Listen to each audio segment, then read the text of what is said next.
Sleep, the great equalizer. Whether you wish for more sleep or that you could skip it altogether, we spend roughly 8 hours a day, 56 hours a week, 240 hours a month sleeping.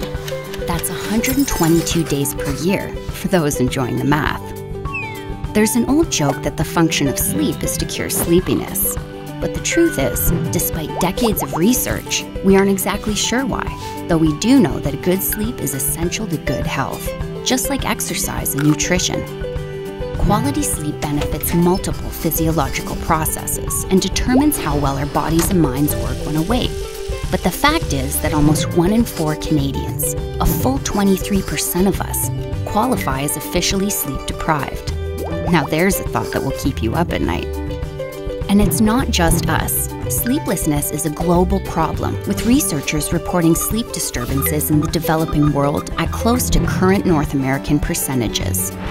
World Sleep Day is an annual event with over 200 World Sleep Day delegates raising awareness in over 50 countries around this sleepy globe of ours.